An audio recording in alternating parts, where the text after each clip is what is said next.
cities nationwide embrace the bike lane trend. More questions are being raised as these construction projects intended to improve public health and cut pollution come in way late and way over budget. Dan Springer's in Seattle with a story.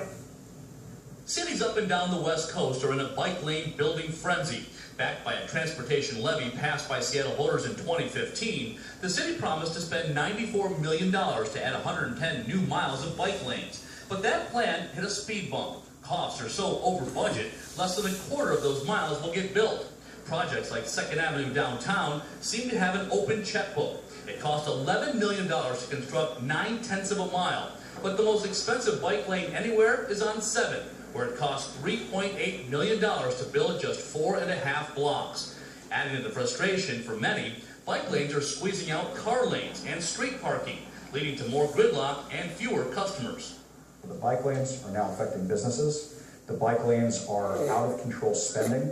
They don't accomplish anything, and as a result, the taxpayers stuck footing the bill for Seattle Council's activism.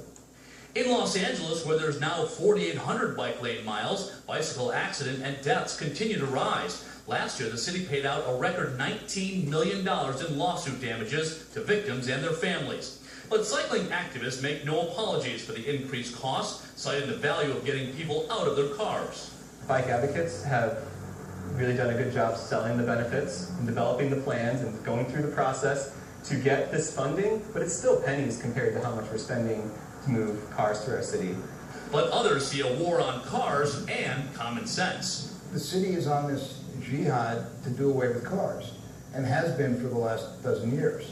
So anything that we can do to prohibit cars or limit cars is good, even if we don't have substitutes for cars. For those who argue if you build it, they will ride, a sobering statistic. Even in Seattle, which has spent millions of dollars on bike lanes and has more riders than in other cities, just 4% of commuters ride on 2 wheels. By far the biggest group, as it's been for over a century, people driving to work by themselves in a car. Shannon? See it every day. All right, Dan Springer, thank you very much. Okay, Jan Scott with you here for another Jan Scott Live. Well, you just saw that piece on bike lanes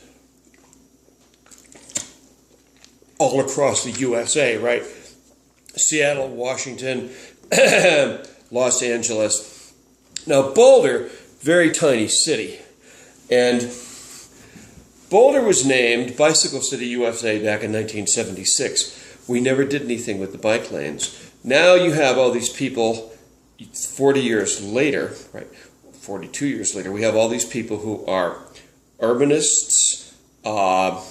They want to compress everything, build up, density people.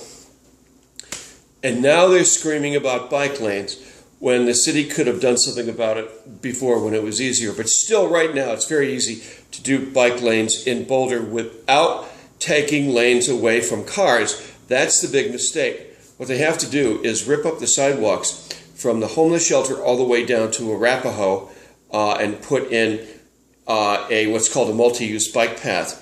Walkers, runners, cyclists, okay?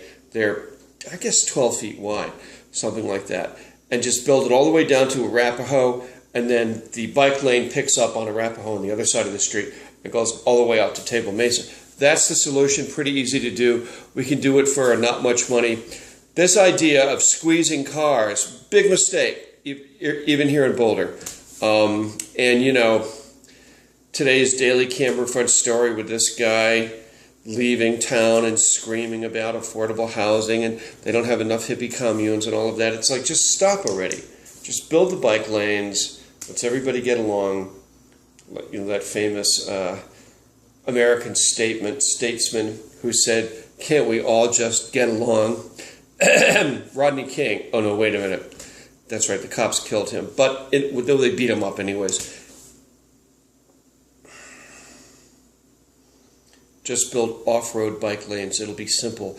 We're a little city. That's what we are. We're not a big city. We're a little city.